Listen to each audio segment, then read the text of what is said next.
Greetings in the name of our Lord and Savior Jesus Christ. And today we're going to see the topic called We Have Hope Because of God's Grace. That's the topic we're going to see for today. 2 Thessalonians chapter 2 verse 16.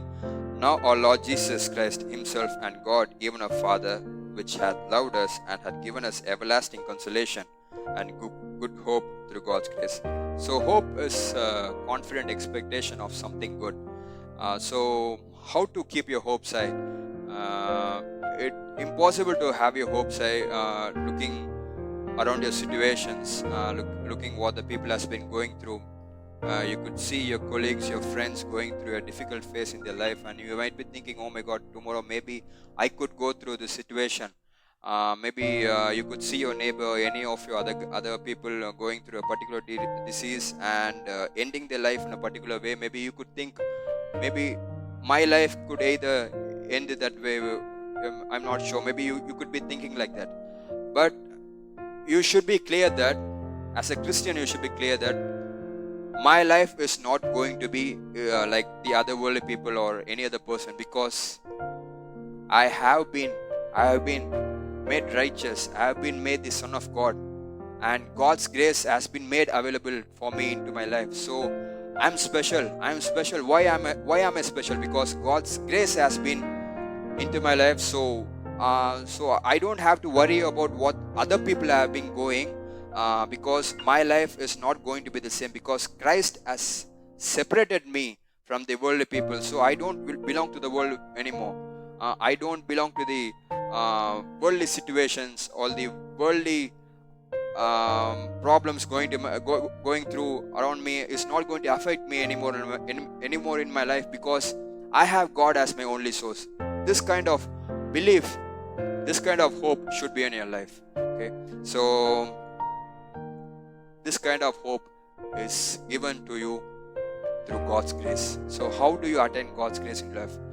It has been given for each and every Christian, because it is an unearned and undeserved favor. It is an unmerited favor.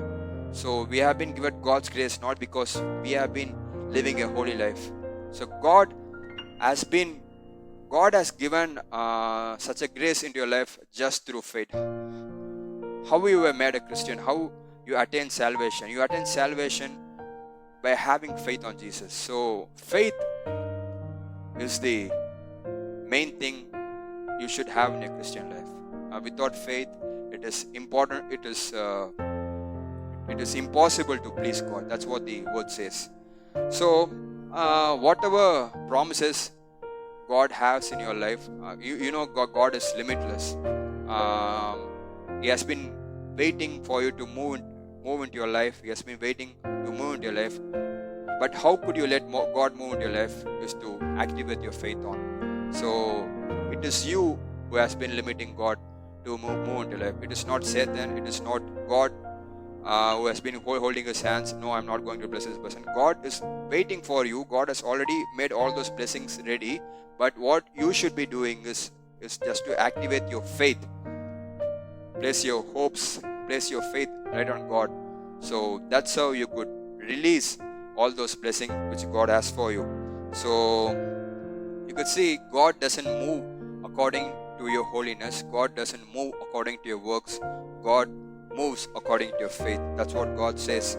We have access to God's grace through faith. That's what Romans chapter 5 verse 2 has been saying to us. So it is important to believe in the ability of the God than to believe in the ability of the Satan or man. So what a lot of people does is they believe so much on man, and they have been praising, and they have been afraid. They have been fearful of a particular person, so they surrender about him. So no, that's not what God has been saying. God doesn't want you to surrender yourself to any other man. God wants you to surrender yourself to Him. By surrendering yourself to Him, you can be a leader. You don't have to be a slave for a man or any other person, or so you can fight the oppression out of your life. That's what God wants you to be. So whenever Satan throws problems into life, what people does is they frighten Satan so much that they have been magnifying Satan so much, that they have been fearing so much, that they forget that they have such an almighty God within them.